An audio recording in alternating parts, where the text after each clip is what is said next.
Andrew Tate, love him, hate him. That guy is an amazing speaker. His ability to speak for so long at a period of time, be engaging, interesting, and not even fumble his words once, like that's an art, man.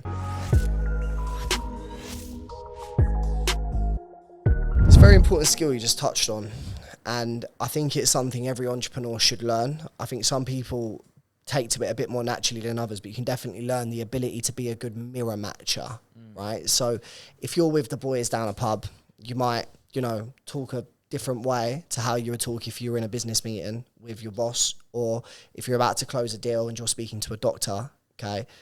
It's important you articulate yourself so you're speaking a doctor's language. You don't want to become something you're not, but having the ability to be like a business chameleon, it's very important. 100%.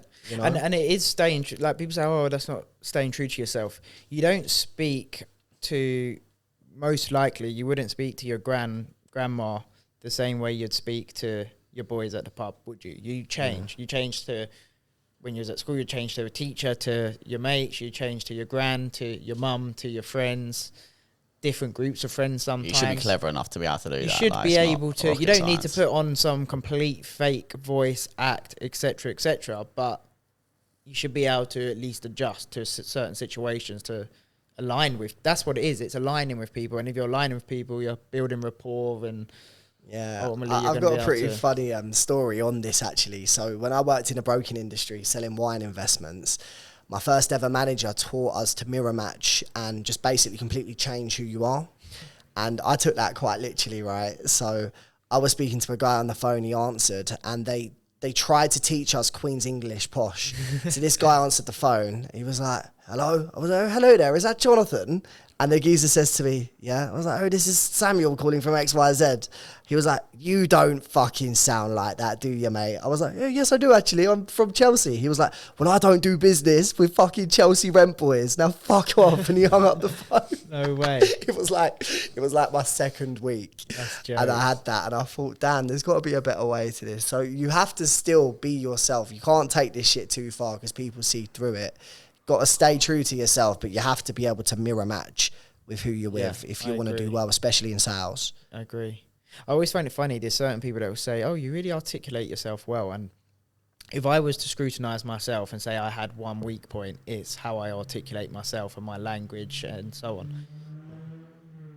Yet then sometimes that's the compliment people pay me, and I'm thinking, It's funny you say that, because that's my biggest...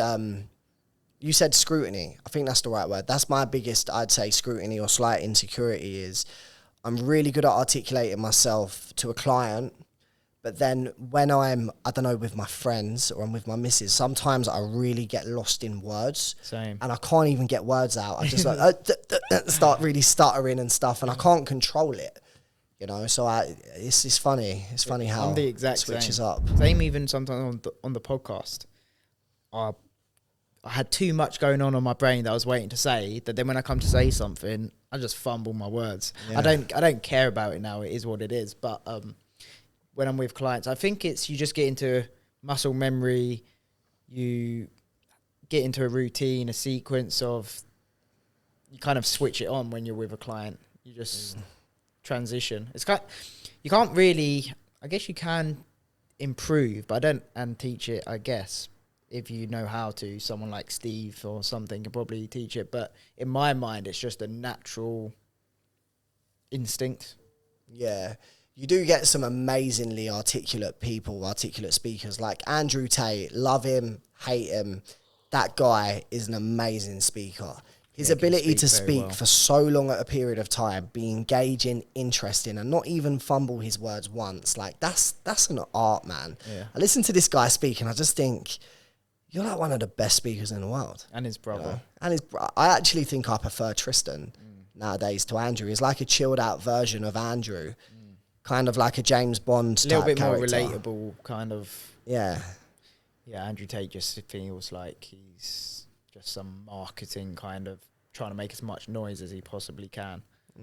Done a bloody good job at it. But, Go on, knock it. You can't knock it, but... Yeah, no, it's something that is super important. I used to think it's just not important as well. I used to speak even a lot worse, probably. Yeah.